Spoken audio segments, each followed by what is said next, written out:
পরিচালনা করো, দিনের খেদমত করো, সমাজের খেদমত করো, মা বাবার খেদমত করো, মুরব্বিয়ানগুলোর খেদমত করো, মসজিদ মাদ্রাসার খেদমত করো, রাস্তাঘাটের খেদমত করো, এতিম মিসকিনগুলোর খেদমত করো, অসহায় মানুষগুলোর খেদমত করো।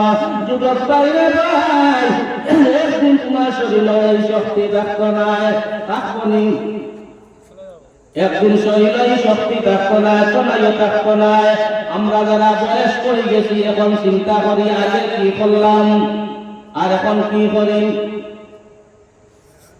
হ্যাঁ জগতের মানুষেরা, প্রত্যেকে আমরা জানিয়ে রাখা দরকার, বুঝা দরকার।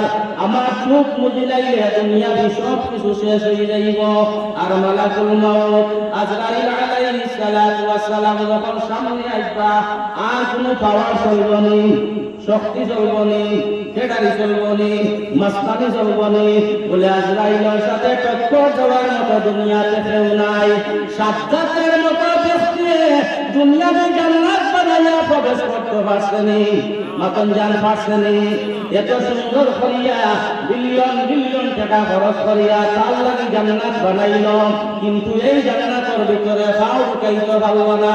আজরাইলে কইলা, হে সাজ্জাদ, আল্লাহর হুকুম নাই তুমি ভিতরে পাও প্রবেশ করাইতা। সাজ্জাদে আজরাইলের কাছে একটা মিনিটের সময় চাইছিল। ও আজরাইল, আমার একটা মিনিটের সময় দে, আমি সাজ্জাদের বানানো জান্নাতের ভিতরটা একটা নজর দেখতাম চাই। আল্লাহর ফেরেশতা আজরাইলে কইলা, তোমার আর একটা সেকেন্ড সময় দেওয়া হইতো না। দু চোখ মদিলে তোমার সঙ্গী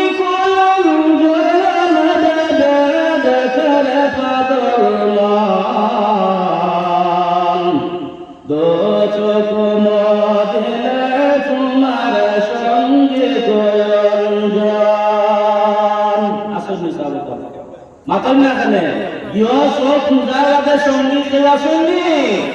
যত মায়ার মানুষ হোকা, আপনার মা হোকা, বাবা হোকা, কেউ আজ পর্যন্ত হইলানি আমার মায়ের মাটি দিতাম, আমার মায়ের মাটি দিতে দিতাম নাই, বাবারে মাটি দিতে দিতাম নাই, আমার কলিজার টুকরা সন্তান রে মাটি দিতে দিতাম নাই। এরা কেউ কইসনি।